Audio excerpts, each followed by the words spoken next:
So that was Brian Dable talking about the joint practices with the Lions for the Giants, and asked a very, one of those questions that reporters ask, and you're wondering what the hell are they really thinking asking that question.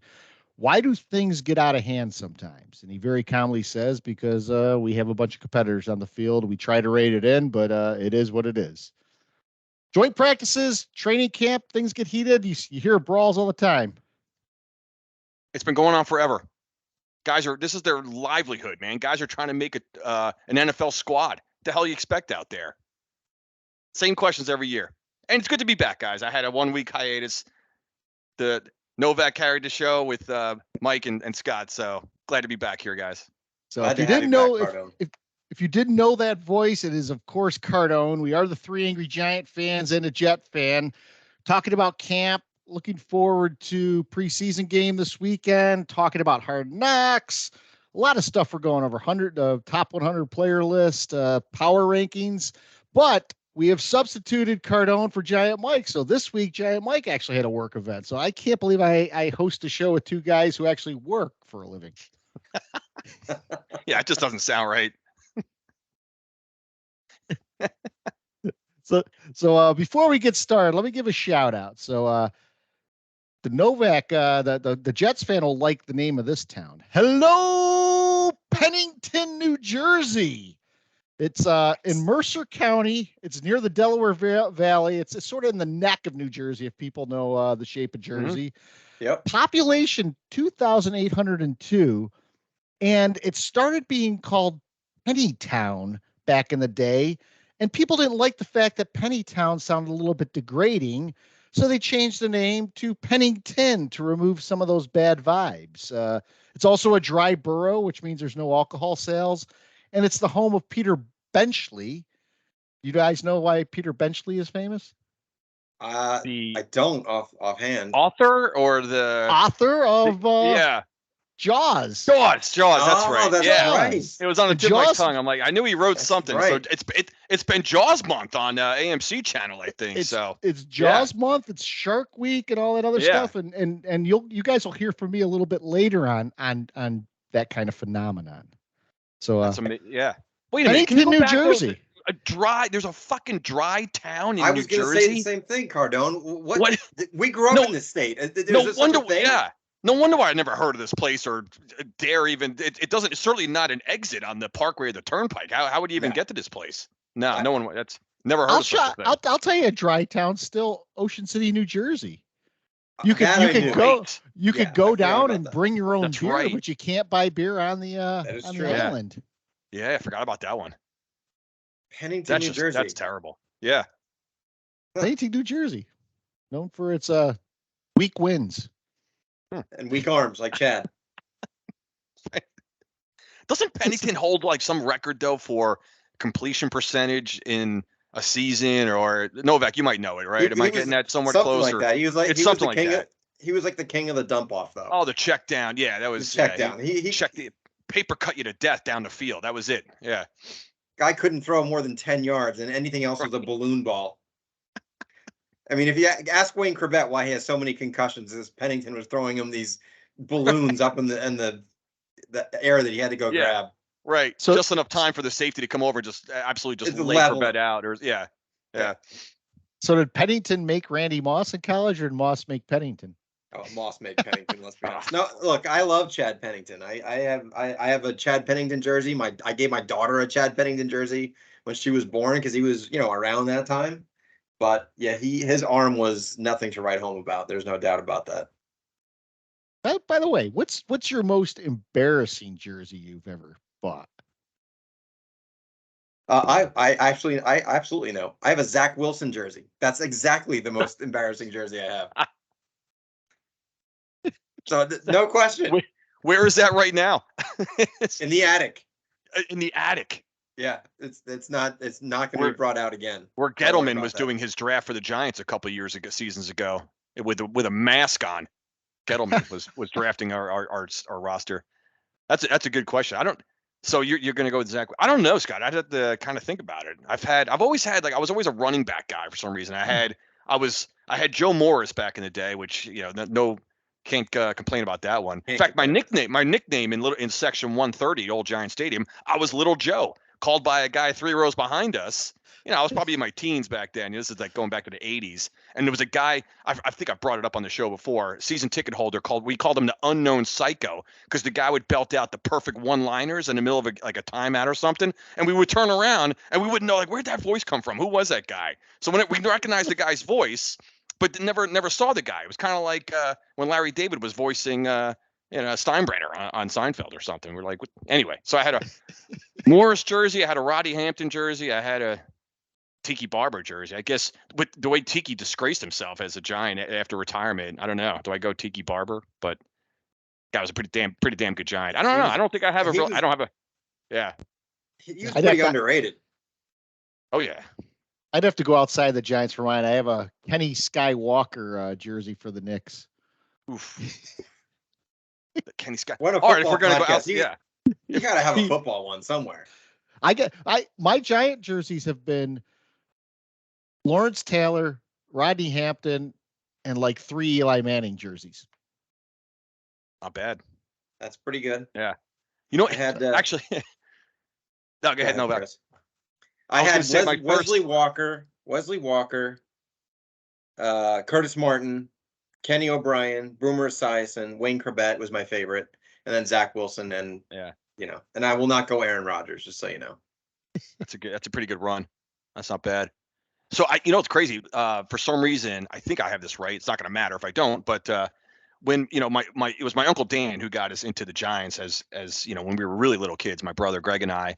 And I remember for Christmas he asked his first Giant jersey I ever had, and he asked me what number I liked, and I said for some reason I went with 64. I have no idea why. John Mendenhall was like, so I had a John Mendenhall jersey. Number 64, freaking like a lineman on the Giants back in this was the 70s. I have no idea why I picked 64. No idea. Was Jim Burt 64? Jim Burt was 64. Yes. Yeah. Okay. Yeah. Good call from the Jets fan. Hey man. Yeah. But I think I found a jersey worse than Kenny Skywalker. Actually, I own a Jabba Chamberlain one, a Yankee one. Ooh. Of course, it doesn't have his name on the back, but 62. 62. Yeah, Jabba. Oh. Remember the game in Cleveland with the goddamn the Nats?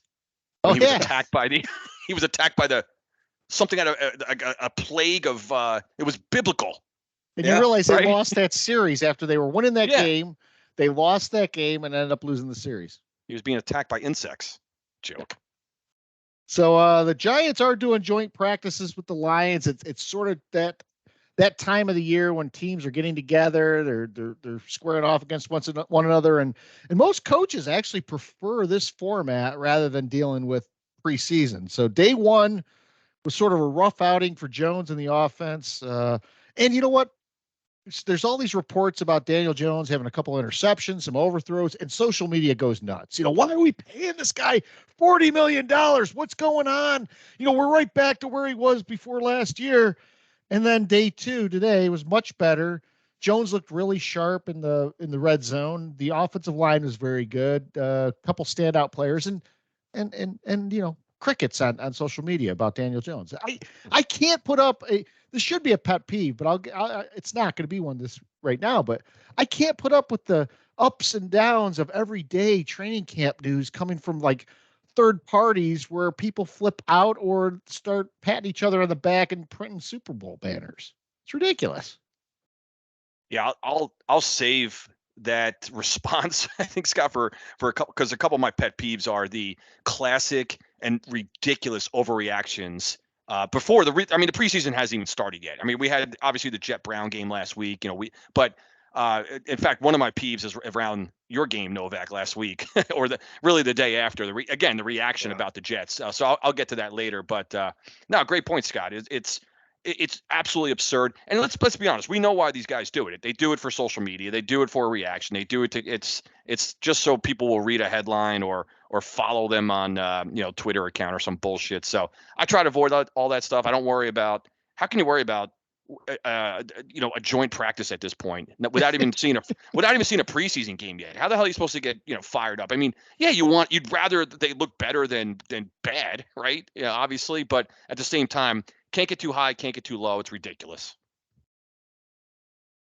So Novak, first episode of Hard Knocks dropped. First impressions of that? Anything from camp on the Jets side you've seen? Or actually, you could talk about the Hall of Fame game too, since Cardone brought it up.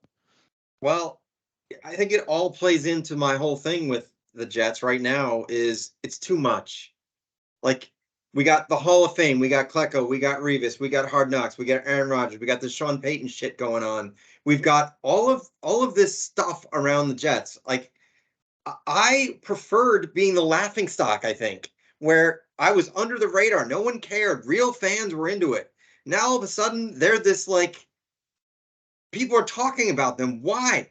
They have not done shit for 13 years. Now all of a sudden they're the talk of the town. They haven't taken a snap. So all of that's going on with them right now annoys the fuck out of me. I got to be honest with you. And Cardone is probably going to go there with pet peeves, like, because of one game, all of a sudden, I'm sorry, it's just all the things that are going on with them, I find very annoying as a fan. Like, I want real fans of this team, not people jumping on now because they think all of a sudden, because we got Aaron Rodgers, we're something special. We're not. We've not done anything yet. Let's see go win September 11th against the Bills, and then we can talk. Until then, enough is enough. This is too much. I'm not comfortable with this. Zach Wilson is back to being what he was when he was drafted, I heard, just based on one preseason game. Wasn't he like 3 for 5 or something like that? He had one pass down the sideline, and they're talking on Hard Knocks as it was Aaron Rodgers told him to do it. Give me a break. Come on. He's thrown to a guy who's going to be cut tomorrow. I'm playing against the guy that's going to be cut the day after tomorrow. Yeah. Is it Hard Knocks or is it the Aaron Rodgers show? And Aaron Rodgers saying he didn't want to do it. If you watch Hard Knocks, he's talking every 5 seconds. Like, it's the Aaron Rodgers show. Yeah.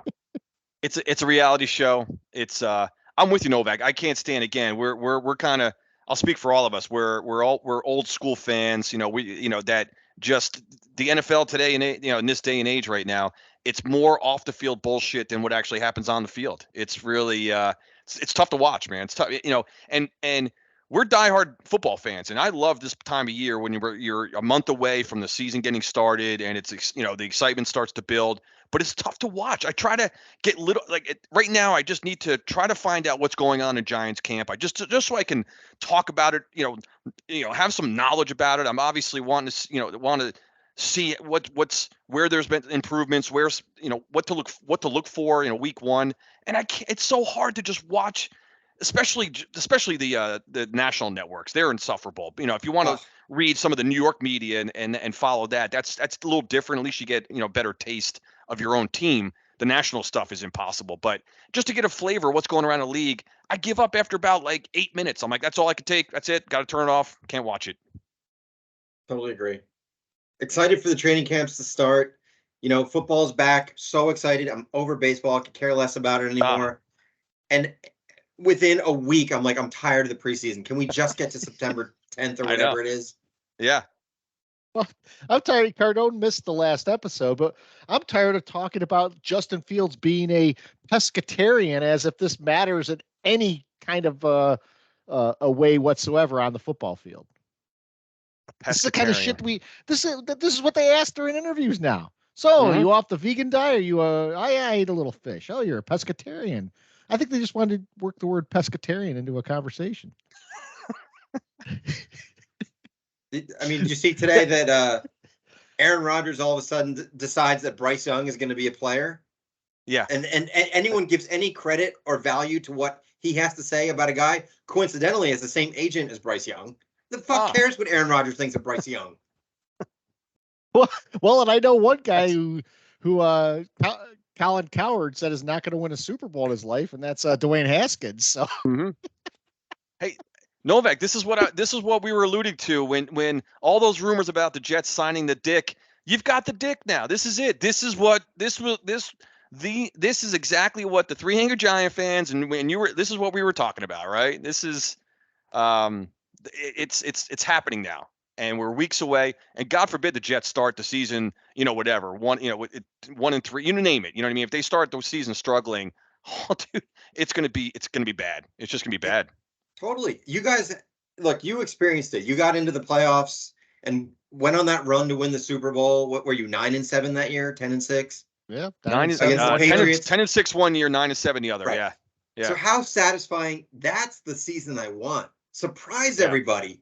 Get in there, go on a run, win the fucking Super Bowl. Like, how great was that? Like, this expectation stuff sucks. Yeah. And we never really had we never really had an option of Eli Manning like cracking his clavicle either. Definitely not. I mean, Eli Manning and injured in the same sentence, unheard of. Just unheard of. So the Giants released their unofficial depth chart, and I'm putting unofficial in air quotes because it's about as unofficial as you can get. It's like we lost our intern Darren. He went to work for the Giants and just threw a bunch of names on a list and put it out. So it's funny because you look at the depth chart they have. I think Zunu as the backup right guard or left guard, he plays the opposite position. I think they just put names down on the list. What I do think will be interesting is seeing how some of the cap battles play out. Cordell Flott versus Darnay Holmes, who's supposedly struggling a little bit. So it's going to be interesting to see. What I don't see, and this is a good thing for the Giants finally, I don't see a lot of bottom of the roster players having a chance to make this team this year. Mm-hmm. That's a good call.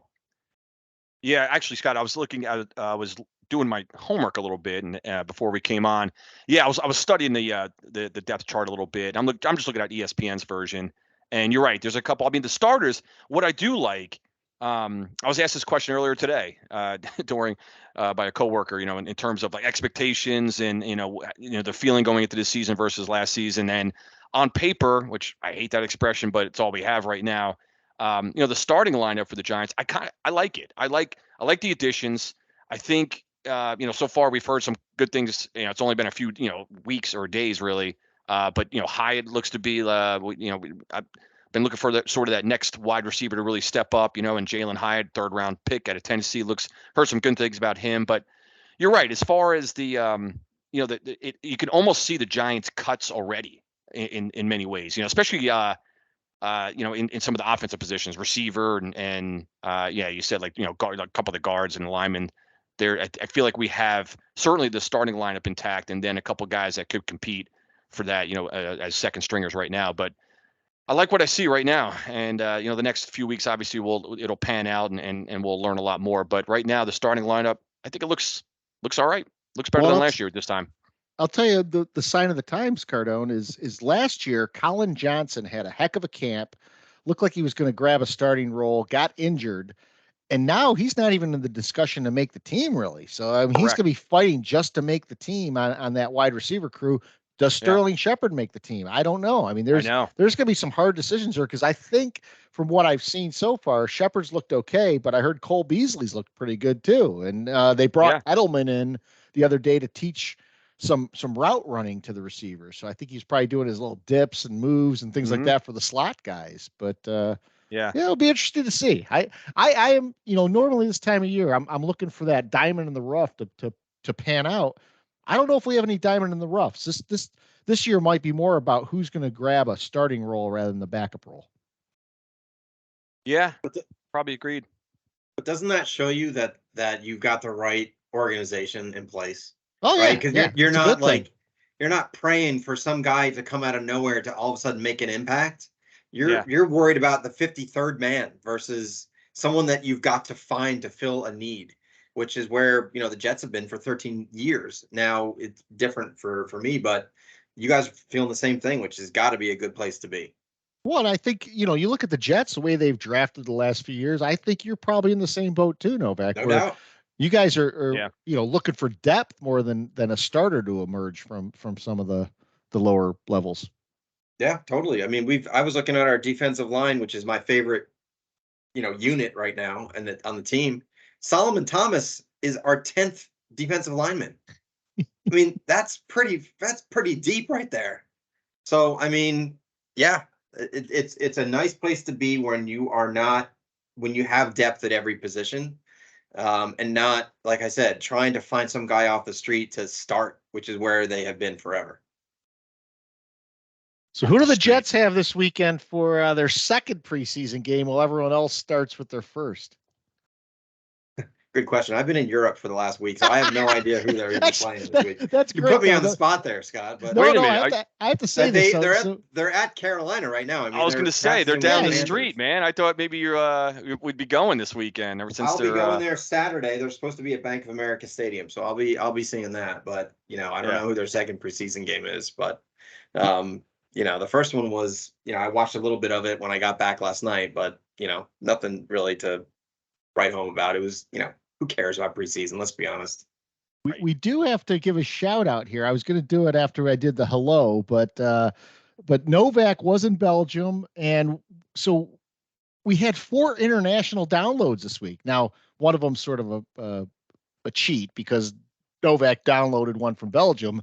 We did have one from Greece too, but while he was in Belgium, Novak texted us a picture of him drinking a beer that many Jacksonville Jaguar fans would be proud of. Duval.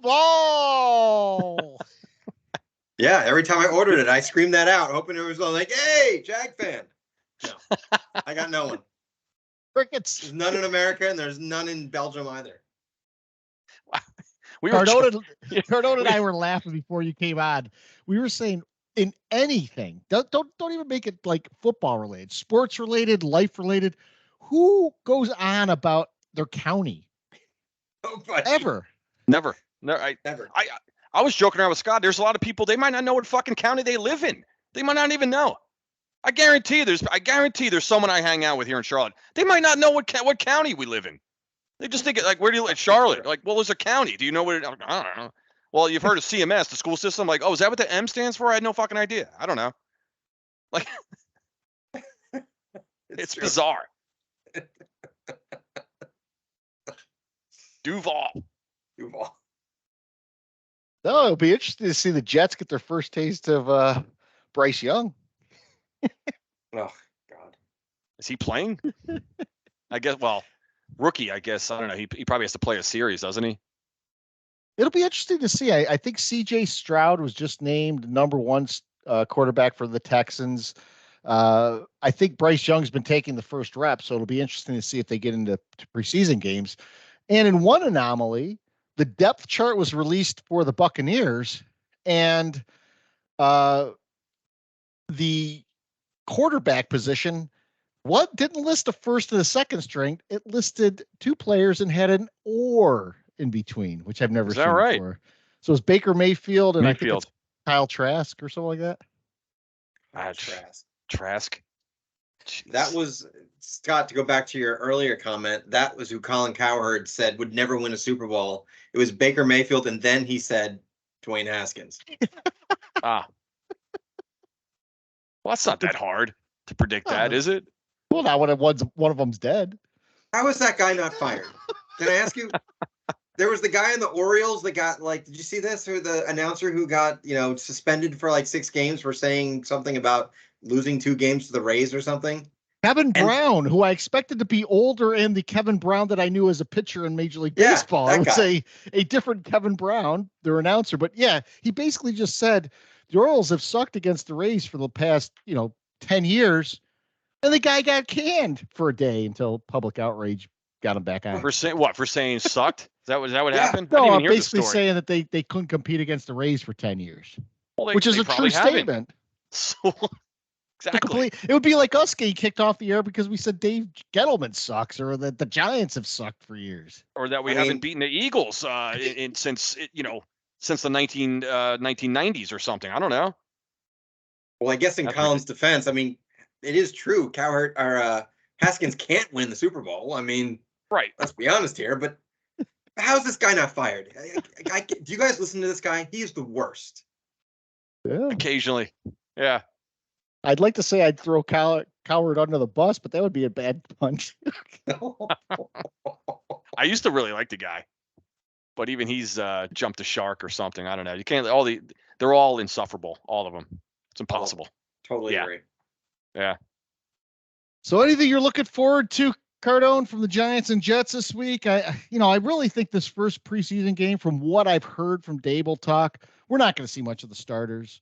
No. They may be putting some of the second and third stringers in to see who rises up above and makes the official depth chart instead of the unofficial one that Darren put out. But no, I'm going to go with the really like pussification, pathetic answer and say, what am I looking for? No injuries. You know what I mean? That's it. Like, what can you look for in these games? I mean, it used to be preseason games used to have some semblance of like a real game. You know, we're going back years now, guys, where everything has changed, right?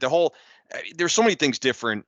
We talk about it a lot, just when we're offline and stuff, and just in terms of how much this game has changed from what we have, grew up on. And I don't even have to go back that far. But so now the preseason, it's almost, it looks like the Pro Bowl to me at this point, where there are no starters. What to look for, Scott? I don't know. It's how do you even answer that, to be honest? I mean, it's just other than, just God forbid anybody gets hurt at this time of year. You can't afford that, obviously. But no, you're looking for some semblance of, decent football on both sides of the ball. That's all I can say. I mean, there's nothing. I'm not looking for any one particular player to stand out, or like you just said before. Guys that are second, third stringers that are looking to make the team. Maybe there's a guy that you have no idea that may end up making a team, and he just has a great preseason and a guy that just shines. So I'll watch for maybe just standout players or plays or something of that sort, and maybe defensively and then offensively, just look for, I don't know, just some as crisp a football as you can get without looking like it's August. That's about it. Yeah, and we'll talk about it in a little bit, but the Lions this year are high on a lot of people's radars. They finished the season strong last year. They beat the Giants, if you remember, when the Giants soundly, looked like they were heading towards a playoff bid early, and the Lions came right in, smacked them down. Daniel Jones had a rough day that day, and made their playoff chances, tough at that point. Mm-hmm. And then we know that they actually ended up. The Lions were the ones that ended up knocking the dick out of the playoffs, and maybe paved his way to go to the Jets. Thank you, Lions. Yeah. I mean, the preseason's ridiculous. I mean, I don't know if you guys saw this or not, but like the one unit on the Jets that I'm concerned about is the offensive line. And Mekhi Becton is their, number one draft choice from 3 years ago. Has been hurt for 2 years. He took himself out after 7 plays because he was concerned about the turf. Oh, Jesus.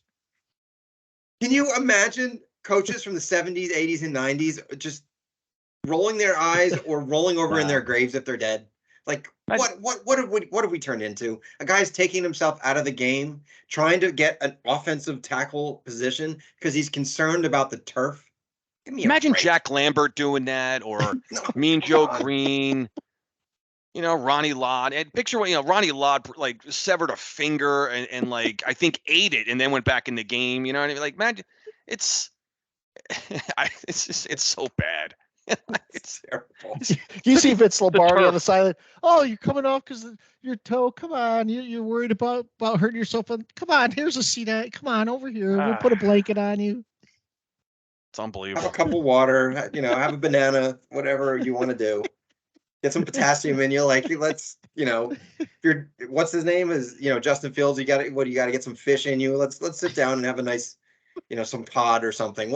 Listen, hey, the fan experience, it's no different like being a fan either, like going to games. Like back in the day, you looked for that guy going up and down the steps with the dirty water dogs. Those were the best hot dogs of my life, right? And now, like today, you can fucking order sushi. You could order, like, you're getting gourmet food and stuff, ordering from your seat. It's all online. You have guys in like wearing bow ties serving you with white gloves. Like, get the fuck out of here.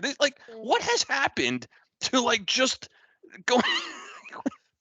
I mean, it's unbelievable. It used to be a dirty water dog and a Bud or a Miller. That was it. Now you're getting champagne and sushi and it's what do you call it? Capri salads and stuff. I don't know, man. It's It's no different. The fans. This is the day and age, boys. This is where we are.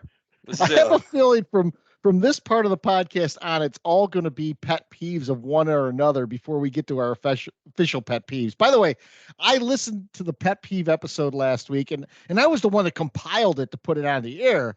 And I'm still laughing as I'm listening to it midweek. I just thought some of those were great, especially Mike's bit about the fast food, and I was dying. But comedy show. How the hell did you edit all that? How'd you even decide what to edit, man? That was really well done. It was great. If anyone listening, snippets. Listen to last week's episode. It was fantastic. Yeah. Took some snippets. It was our first compilation episode ever, so it never had done that before. So it was good to go back into the archives. I want to bring up something first. The power rankings were out. The NFL Network's power rankings. Novak's got to be happy here. The Jets are at 8. So what we said in the preseason or in the late season last year was that Aaron Rodgers immediately is going to come in and give the perception of the Jets as a title hopes. But a couple of head scratchers in there. So we talked about the Lions. Perception of the Lions is pretty high. Lions were at 12. The Browns were at 13. And here's where it gets really janky for me. The Atlanta Falcons at number 15 in the power rankings. Number 15 with Desmond Ridder as their quarterback. And the Giants are sitting at number 17.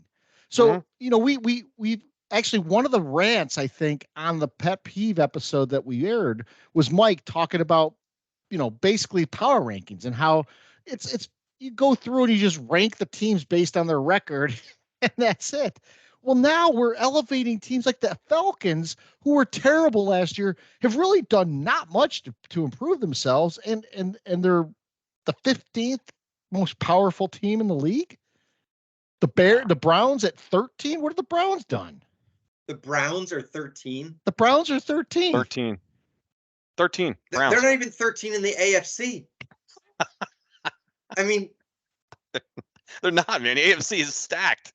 Exactly. I don't know. How are you got to be kidding me with that. No, I am not kidding you. I'm scrolling through some of them right now. It's just, it really is. I mean, it makes you just want to vomit.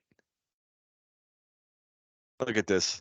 Yeah, I mean, you already hit on the eye opener, Scott. So like, the rest of it pans out like you might expect. But that really the middle of the pack there, it's just a joke. And even the Lions, man. Where were the Cowboys? Cowboys were 9, I think.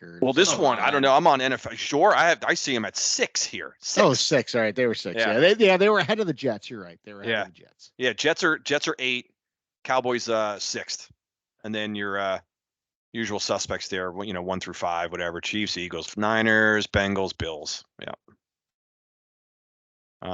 But you're right, Novak. Here it is. Jets 8. I tell you, I don't know. Like, I'd be unnerved by that, because it's totally because what happens is then the second when the expectations are and the bar is being set like this now, because the minute they don't look like a team that is a playoff team, early on, it's just going to create all kinds of just tension, stress in that locker room, on the sidelines, and it's so that's what the Jets are set up for. Is that early season pressure? They're gonna have pressure right out of the gate, man. If they don't win right away. 100%. The last time that this is how pathetic it is. The last time they had this type of preseason, talk people were talking about them was 1998. You remember what happened that year in week 1? Vinny blew out his Achilles. That's and right. We were throwing Tom Tupa out there, as a quarterback. Tupa. And that's exactly what's going to happen. Tom Tupa sounds like he'd be teaching band in like middle school. Like that sounds like, right? He should have. I got Mr. Tupa for band this year. Yeah, he's pretty good. Yeah.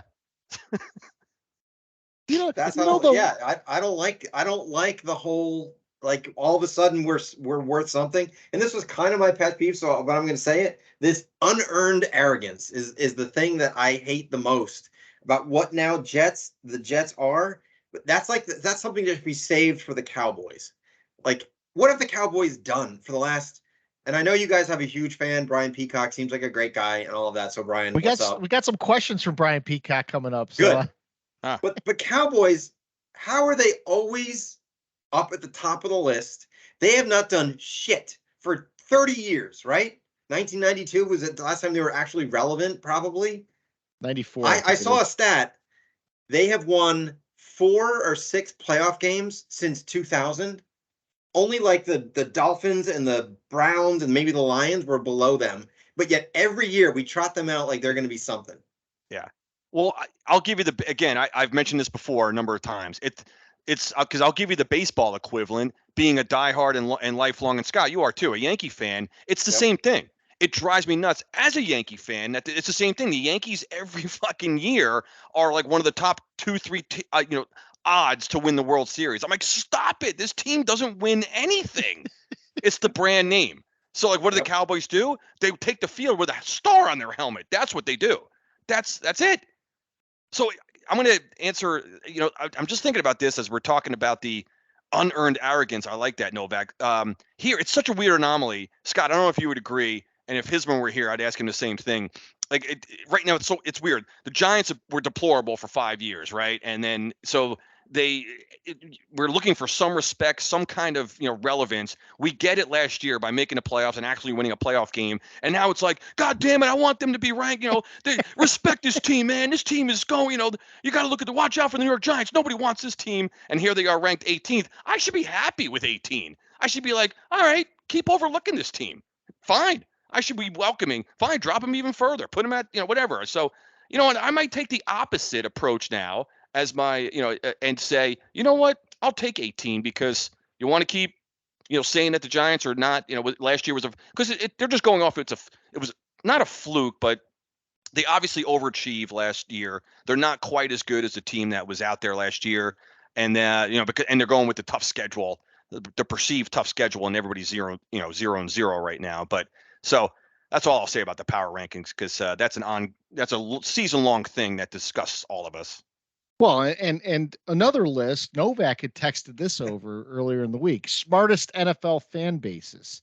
So now I know that the Giants have a lot of people in the fan base who are a vocal group that sound like dumbasses. The whole people that went off on Daniel Jones, couldn't do this, can't do this, will never do this. It's typical. We hate our starting quarterbacks as a fan base. The Giants were dead last in smartest NFL fans and 32nd. The Jets were 30th.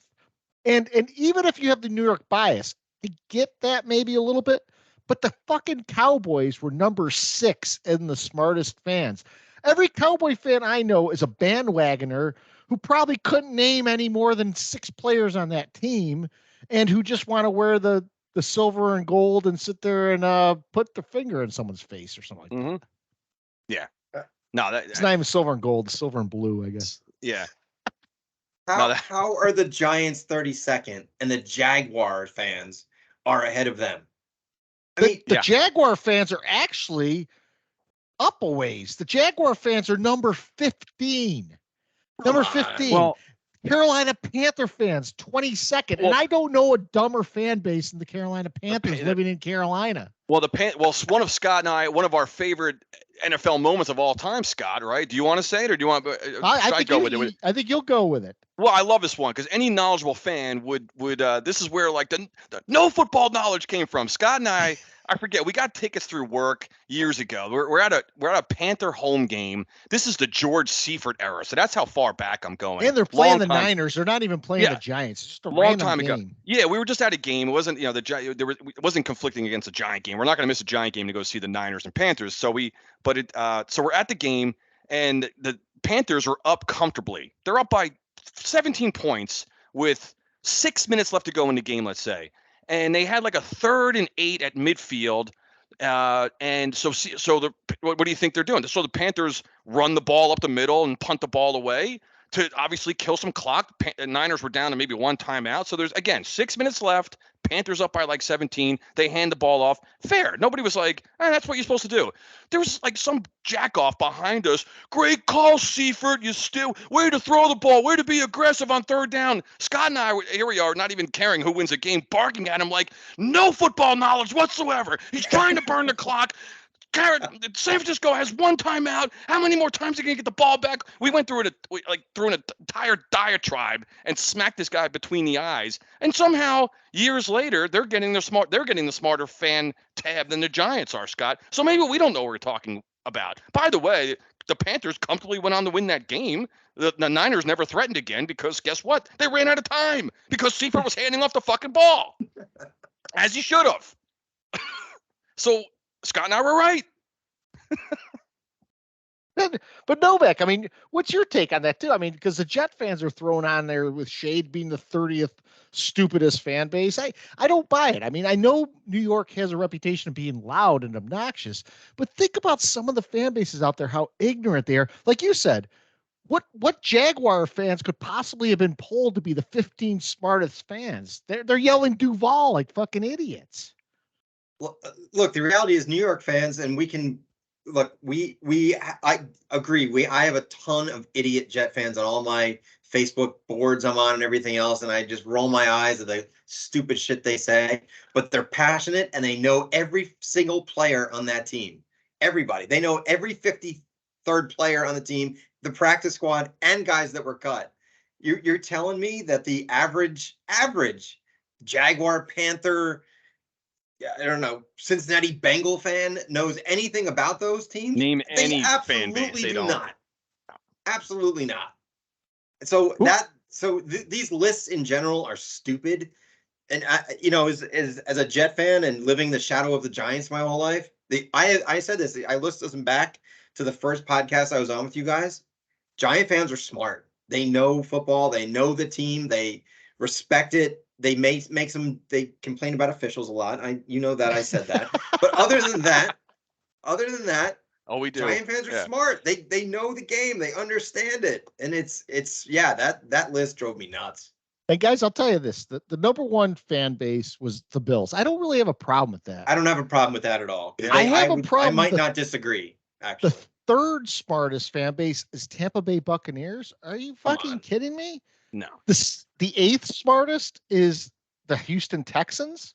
No. Are you fucking kidding me? What are the metrics to measure that? Like, I want to see the study. I want to see the thesis. Yeah. I want the footnotes. I want the resources.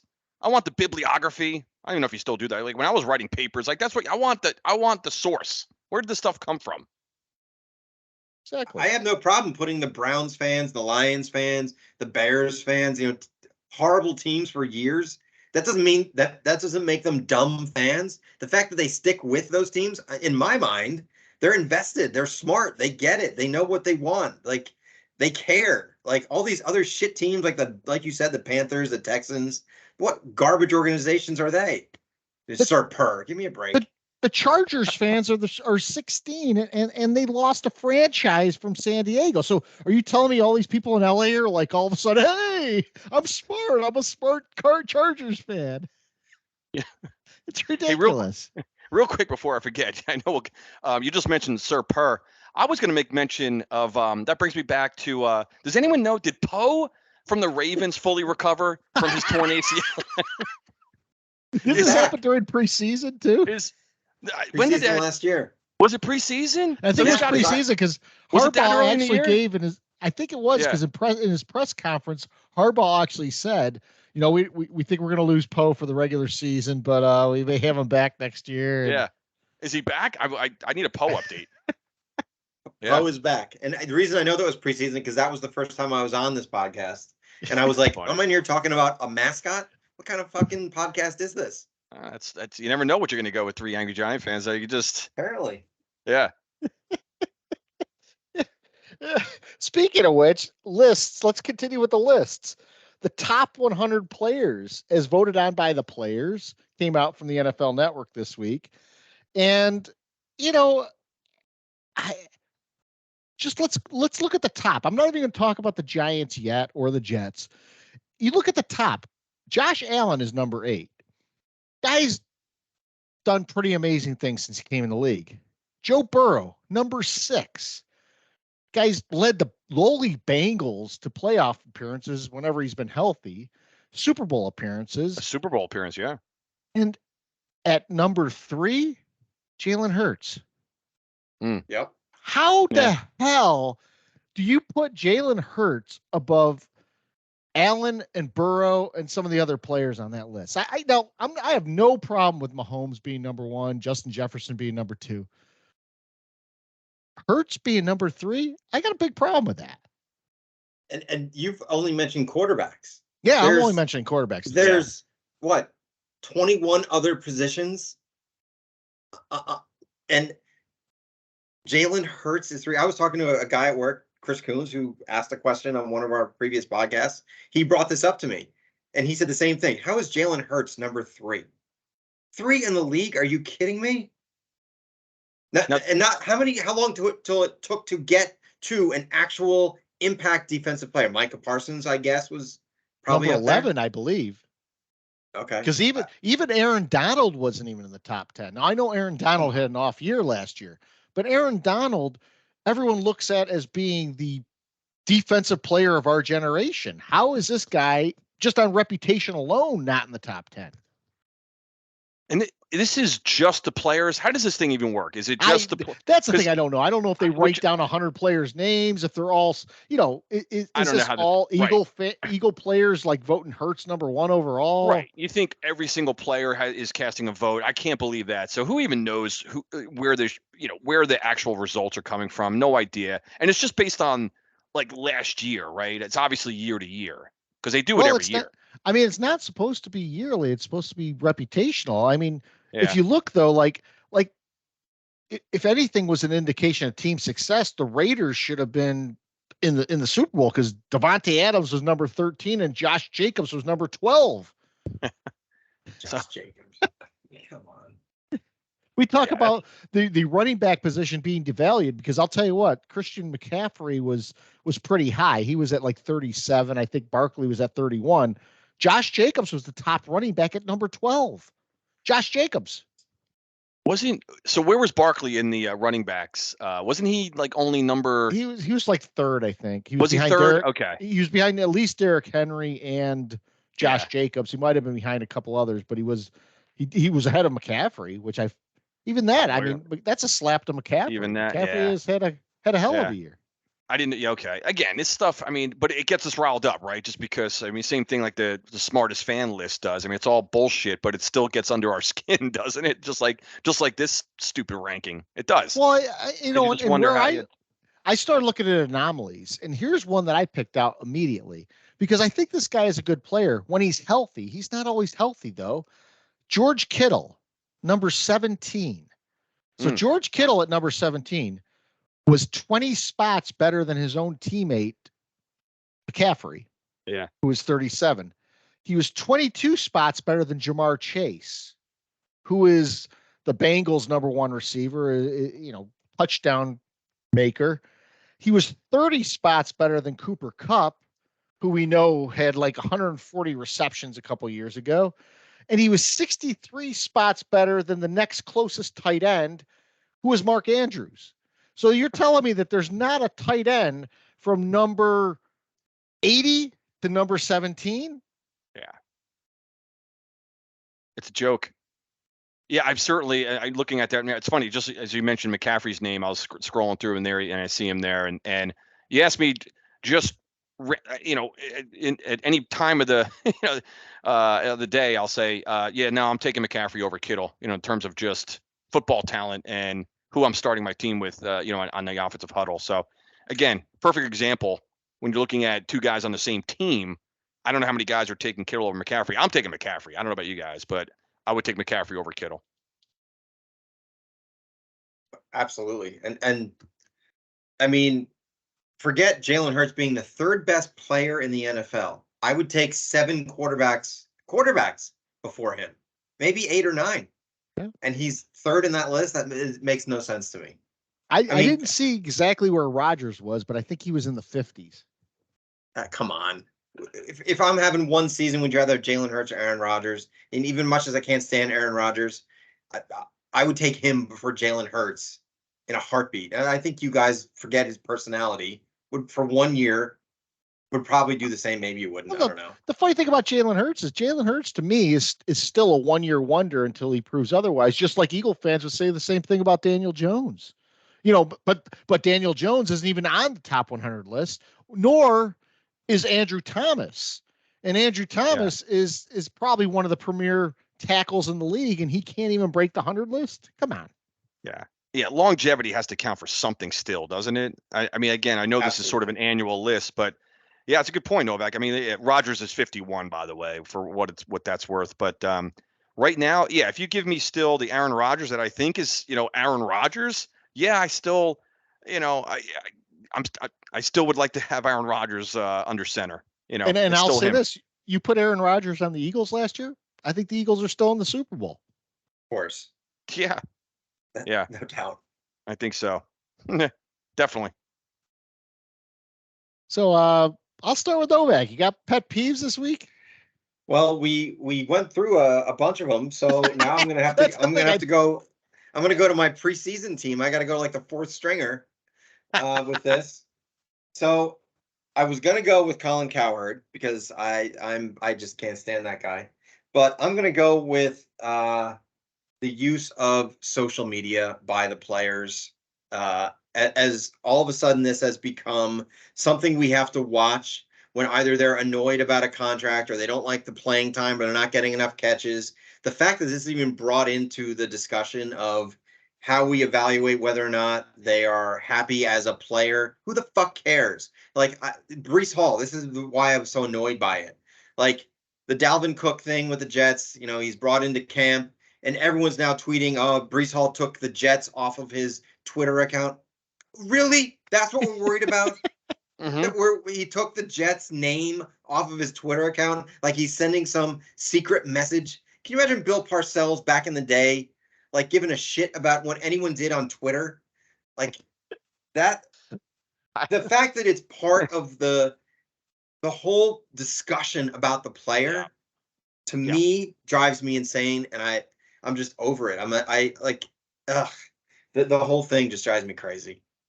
We're stuck. Do we call it Twitter, by the way, or is it X? X, I don't know I don't know what I'm supposed to say anymore. Or they put a little emoji like with the open eyes or something. All of a sudden, that's supposed to be some hidden meaning about, oh, he's having a problem with this other player or something the coach said, or that the fact that it's even in the discussion to me is annoying. And it's here to stay, right? I mean, and not only that, it's gaining momentum and accelerating the use of social media and all this shit. It's just, it's how news is reported now. It just really is. It's like the first thing that comes out as far as breaking news. Breaking news now is what somebody saw on Twitter, and then it becomes the headline. It's not even about real journalism or real coverage. Like when a beat writer used to really cover the team and was giving their own insight and it was in depth. Now it's just like you said, there's some overreaction that goes viral, which I can't stand all the taglines and all this, oh, something went viral. I'm so fucking tired of just hearing that expression. Can we come up with a different one? Let's just somebody come up with a different one. Maybe I will. How about that? Anyone who's listening, start it right now. Do it. Yeah, I'll come up with my own this week, and I guarantee it'll be better and replace. Something went viral. Can we? Let's just. That has a negative connotation, by the way, does it? Because to me, it sounds like you're spreading a disease or something, doesn't it? So I can't believe someone hasn't come out and said, "Can we come up with some kind of more positive sounding way to, spread?" No one's offended by going viral. Somebody is. Shit, I am. How about that? When I see people trending who I haven't heard from in a long time, I'm always like, "Oh crap, did they pass away?" It's like Carl Weathers trending. Is he dead? What the hell's going on? And you find out, no, it's just someone posting old Rocky clips or something like that. So, I get used to this where it's like false alarms. The other day, what was trending? Large Marge. So I'm like, why is Large Marge trending? And then I realized Pee Wee Herman had passed away. Paul Rubens. I thought you were talking about Marge Schott from like the dead owner of the Reds from like, yeah, Pee Wee Herman.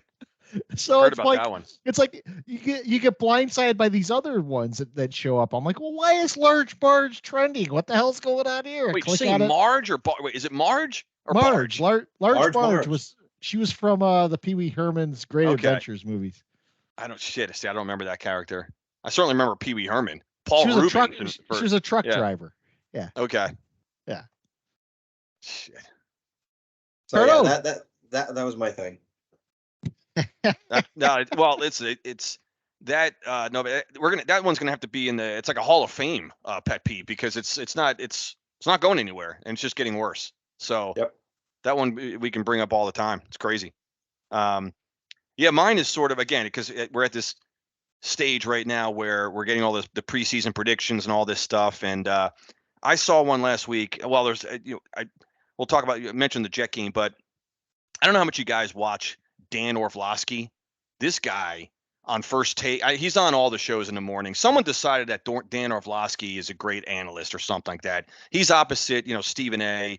on First Take and Get Up or all those other shows, which I really hardly watch. But again, I've mentioned this many times on our pod here in terms of just trying to get somewhat of a flavor. And I think I again, generally enjoy getting irritated by this stuff. So sure enough, it was the first. Seriously, I haven't. It's like the first I've watched all season, right? Like, I'm like, let me get my first little snippet of the NFL preseason talk, and there's Orlovsky with his just goofy look, and what's the first segment I see? He comes out and just boldly stares into the camera and says, I'm beating a dead horse here. Justin Fields, he's going to play at an MVP level this year. This was Orlovsky's prediction. Justin Fields, not even that, he might have the Bears competitive or that he might put them in position. MVP. Because don't forget, he was in the MVP discussion evidently last year when the Bears were fucking 3-13. If you guys were 3-14, whatever they were. Don't forget the extra loss with the 17-game schedule. But at least it was funny. Stephen A. actually kind of shut him down and said, stop it, and he was good. But Orlovsky was, he was standing his ground and giving him reasons, all the reasons. Well, they brought in DJ Moore. Like DJ Moore's, like he's Jerry Rice or something like that. So they brought in DJ Moore. Their line got better. They had a great draft. They had a great offseason. Justin Fields, another year in the offense. He's given all, and Stephen A. at least is like shaking his head off camera, doing what we would be doing. So I got to commend Stephen A. for shutting that shit down. But just to sit there and listen to Dan Orlovsky, because I would love at some point, October, November, December, what I would always love is these meaningless predictions in August. Somebody put together a clip of all the wildly bad predictions by these jackoffs and I would love to see a 10-minute tape of just all the bad predictions on one 10-minute reel.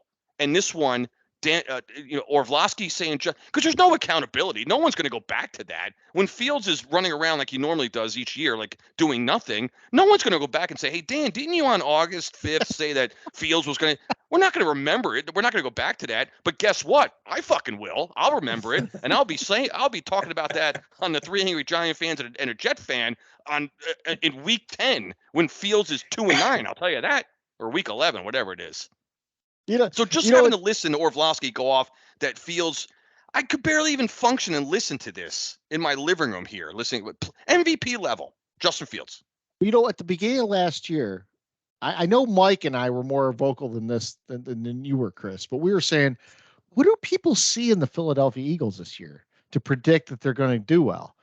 And by the end of the year, we came out and we admitted, we said, well, we were wrong. We didn't see it. We never saw this happening.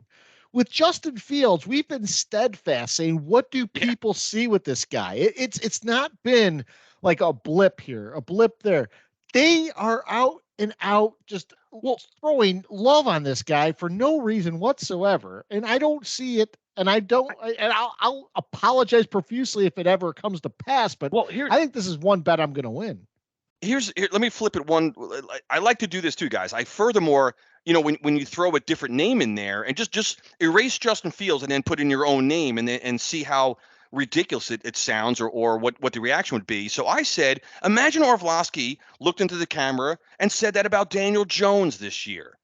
What would the reaction be by anybody on the panel or anybody listening or the Twitter reaction? Orlovsky would have been fucking laughed off the stage, been sent to a mental institute. Just right. Think about that. But with Justin Fields, I mean, now Stephen A. did, but Orlovsky wouldn't even have the nuts to go on and say that about Daniel Jones. And the argument could be like, well, why not? Like, at least he got his team to a playoff game last year and a playoff road win. What the hell has Justin Fields done to make him elevate his prediction on this year? You could say that more about Daniel Jones and Justin Fields. And I'm throwing Jones just in there just as a middle of the pack just happens to play for my favorite team. Yes, but my point I'm trying to make is just why not just say that about a guy who at least has won a playoff game even.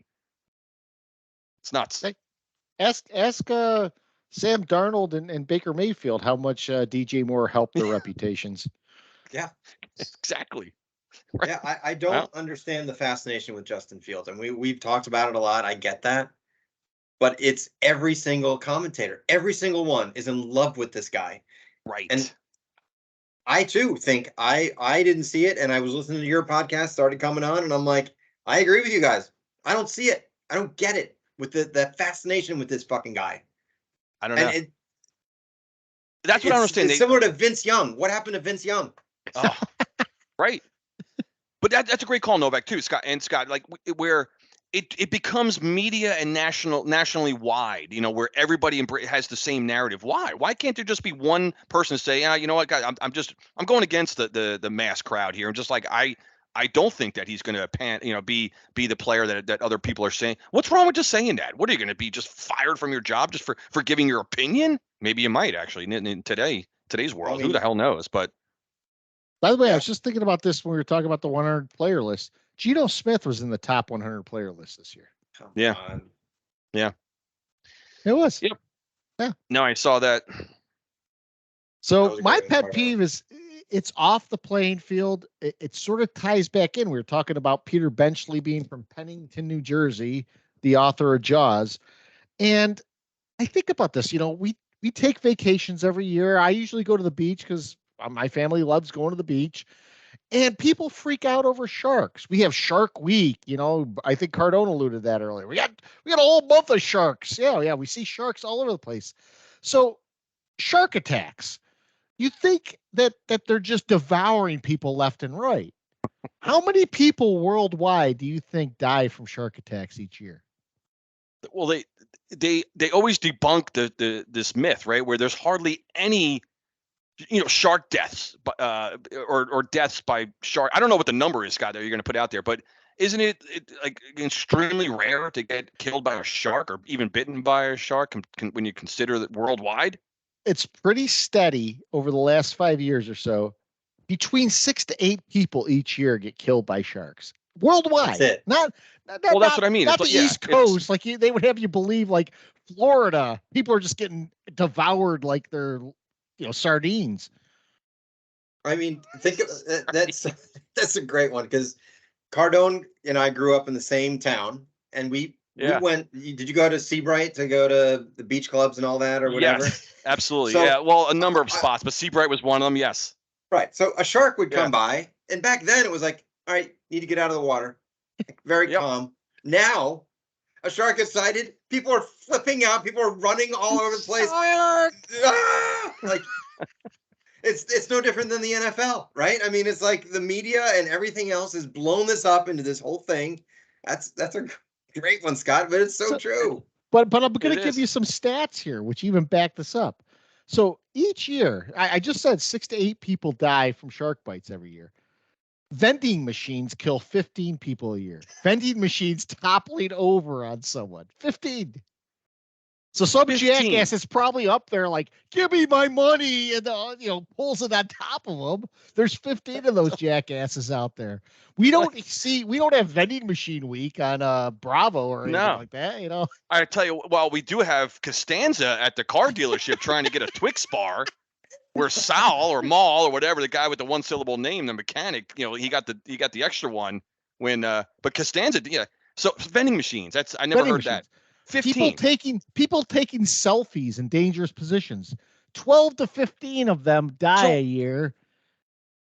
You know, it'd be great off cliffs and shit.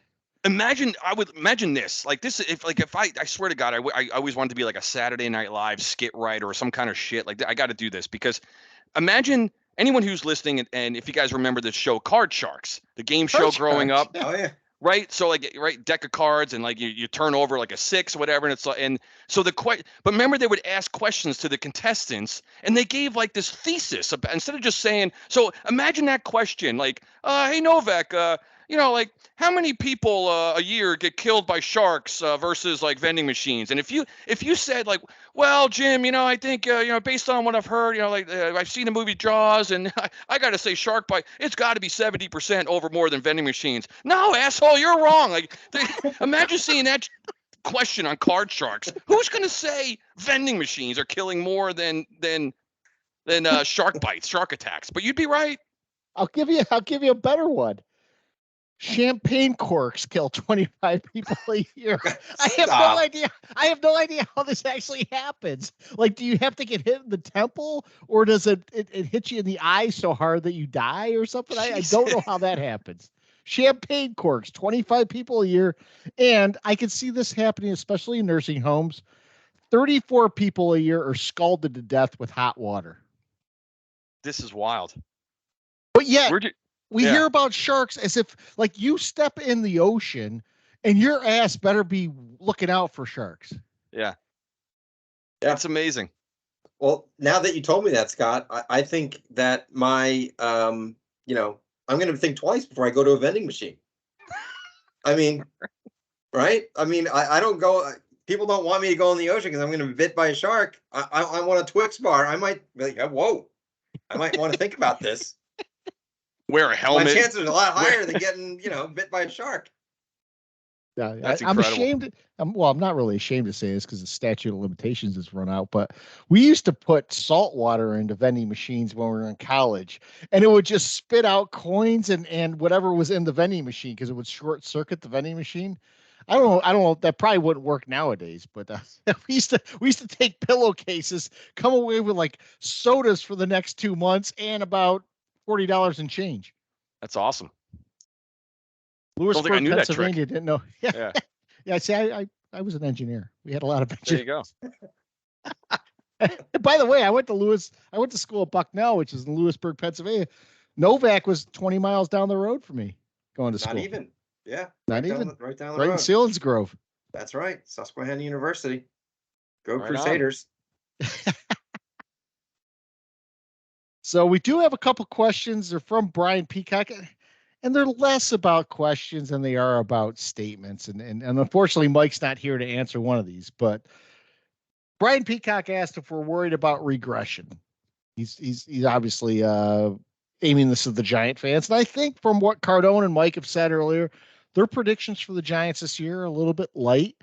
Of course, we're worried about regression. We have a tougher schedule, and we never know how that's going to play out. But Cardone, any thoughts on that? Yeah, definitely. I mean, the easy answer is of course, because even though they were not expected to make the playoffs and do what they did last year, the fact that they did, well, how do you take a step back now? How do you accept they were 9-7-1 with a playoff win last year? So how are we okay? In fact, I had this conversation even today where I said, I was talking about week 1, setting the tone. You got Dallas in your house on a Sunday night, and I'm like, we were talking about must. One of my pet peeves was that the Jets game last week was a pet peeve, which almost, again, made me want to kill somebody. A preseason game being a must win, but I didn't even get around to that. We already covered that game, so I didn't even have to bring it up. Wait, did someone say a preseason game had to be a must win? Who I like, Craig Carton, right? I was watching his show on Friday. Novak, I actually watched the game. I had a friend in town last week, and we went out on Thursday night, and the game was on, so I was actually watching some of it. But I guarantee by an hour later, I forgot who actually won the game. It didn't matter, and the next morning I have, I have Craig the Carton show, and I see he has on the screen that, big deal, with a question mark, big deal. Jets lost to Hall of Fame game to Browns last night. And I'm like, no, it wasn't, Carton. And then you also had like a footnote, like, was that a must win? I wanted to punch the guy through a must win, a fucking preseason game, Hall of Fame game. He's calling it a must win. That's where I just had to I give up. So, but yeah, to get back to the regression question from Peacock.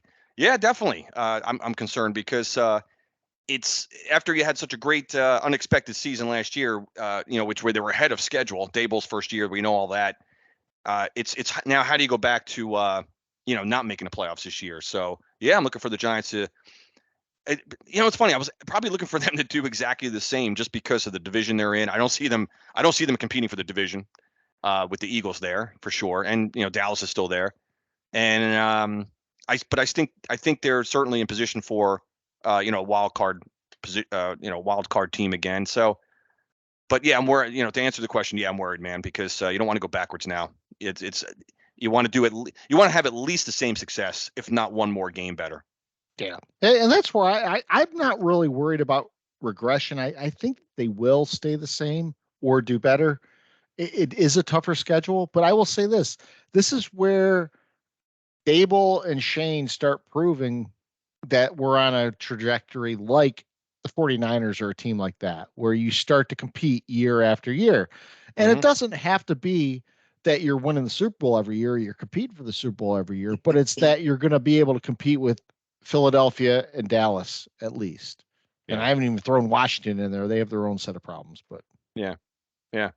But I was going to make one more point about the Dallas game, which I don't think I finished my thought. I got all upset about the must-win Jet thing.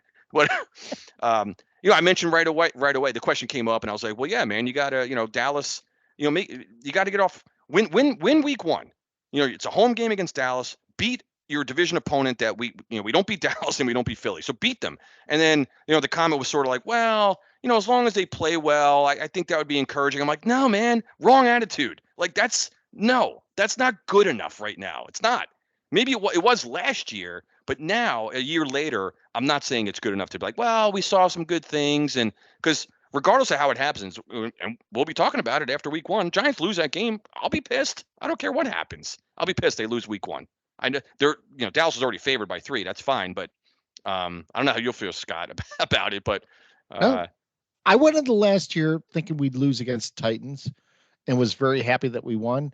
This year, a home game against Dallas, got to make a statement right off the gate. Yep, 100%. You're playing a division team, just like I don't think Novak's going to be happy if they lose to the Bills week one. No, right. All this talk, we haven't even taken a snap yet. Go out. Make a statement, week one, home game, division opponent. You guys know the same thing. Go out and win that game, and then we can talk. Until that, don't. And all of this is just bullshit. Yeah. And we should set Novak up for the fact that Rodgers the last 2-3 years has been absolutely horrible in week one games. He has. But then they come out week 2, 3, whatever, and start playing like gangbusters. So it's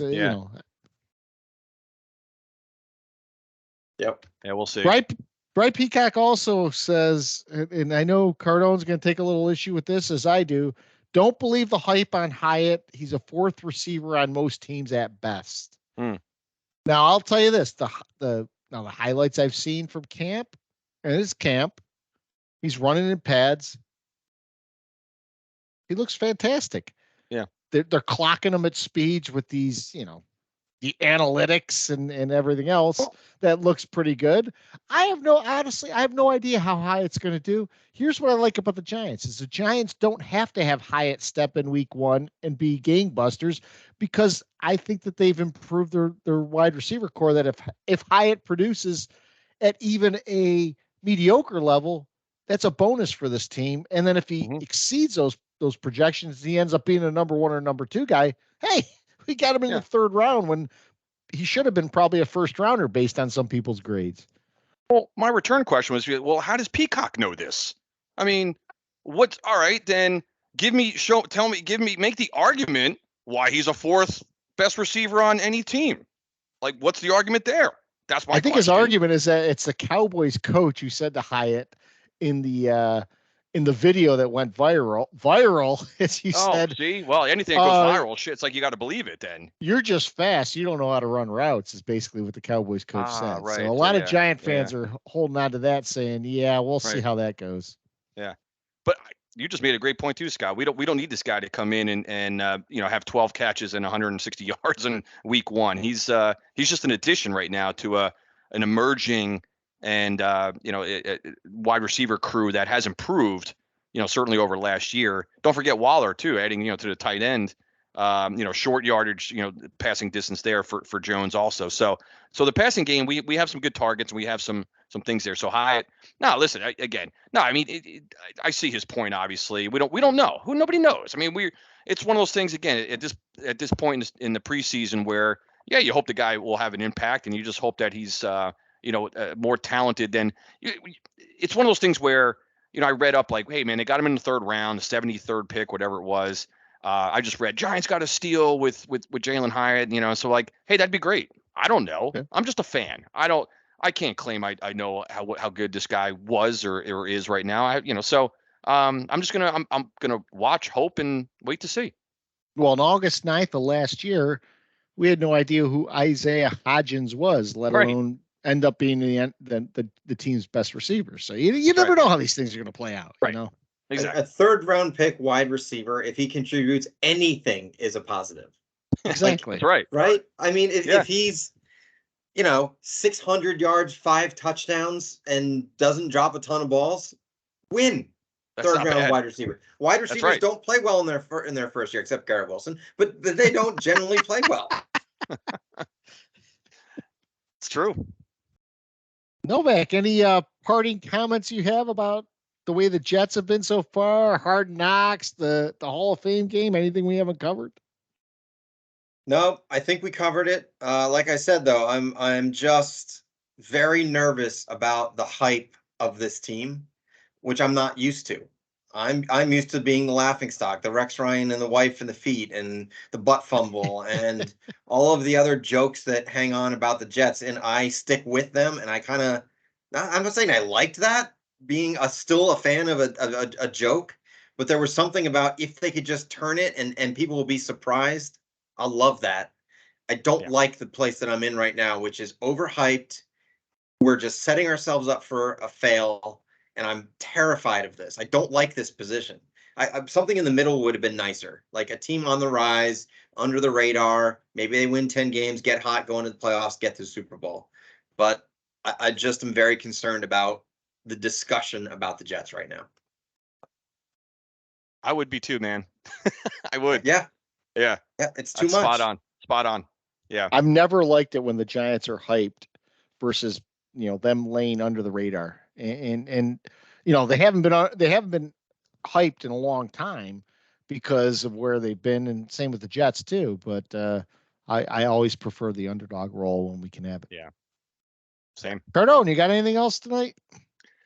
No, not really. Other than I was going to go off the into baseball, but because this time of year right now, sports wise, it's just brutal. And as a Yankee fan trying to watch that team, it's just disgusting. So no, man, I'm just waiting for preseason to get started, and then we're only a month away, boys, from the start of games for real. So just the clock is ticking finally. So that's it.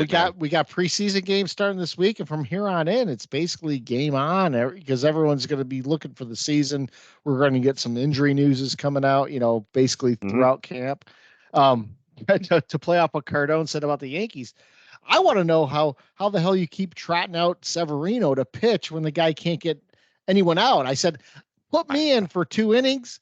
By the time the players adapt to my 68-mile-an-hour fastball, take me out of the game. Put the reliever in. It's unbelievable. Yeah, but they're within striking Severino distance. Can't get it out. No, he's impossible. Well, the fact that you have that GM still around is the biggest joke in sports. How does that guy still have a job? I mean, come on, how many mistakes is he going to make before that guy gets fired? Analytics. It's all about analytics. Please. Analytics and reputation. What a fool he is. Boone. Although I do have to say this, Aaron Boone getting thrown out the other night with Laz Diaz as the umpire. Laz, who had 21 incorrect calls, 15 of them went against the Yankees. And if anyone saw Aaron Boone, he did the strikeout pose of Laz Diaz. He mimicked him. And they Sports Center did like a split screen of both of them side by side, and Booney it was perfect. Everything, like his arm angle, everything was perfectly matched. So, and Scott and I, anyone who knows us, we love the third strike call. They're like, hey! Where the punch out, especially when the ball's 3 feet outside. Wait till you watch the Little League World Series, which is one of my favorite events. They're calling balls in the that pitches strikes that end up near the dugout. and they're ringing kids up. Yeah. Like I always love how they always put the hand up, like, hey. Even in Little League now, I saw, it's funny too. I hate to go off on a tangent here, but like someone in the Little League a couple days ago hit a home run, and he did this celebration where he jumps on the plate and all the players around it fall down like bowling pins. Yeah. And they're celebrating. By the end of the game, that team lost, and that kid's crying as he's walking off the field. Oh, really? Outstanding. And the other team was doing sort of like when they were crossing the plate, they were sort of mimicking him, being a jackass and stuff. So it's like turnaround comes around, That's it, man. Be a little humble, Wait till the game's over. I don't know. Exactly. So we are the Three Angry Giant fans. Hit us up at @angry_3 on Twitter. We did not have Giant Mike this week, but I think we'll have a full schedule coming up as we're going to be going over the preseason games. We'll be going over the Lions game next week. We'll be talking about the Jets and the Panthers. And, of course, hopefully we're not talking about injuries for any of our teams. And we probably don't have as much lists to go over next week. So, Mike would probably want to weigh in on some of these lists because he's probably listening. He'll listen to this and get fired up just as much. Yeah, there are way too many lists. I'm sure Mike, we'll have to rehash them just for Mike. So we appreciate the questions from Brian Peacock. Send your questions in again at @angry_3. We are the Three Angry Giant fans, and we'll see you guys next week. Have a good week.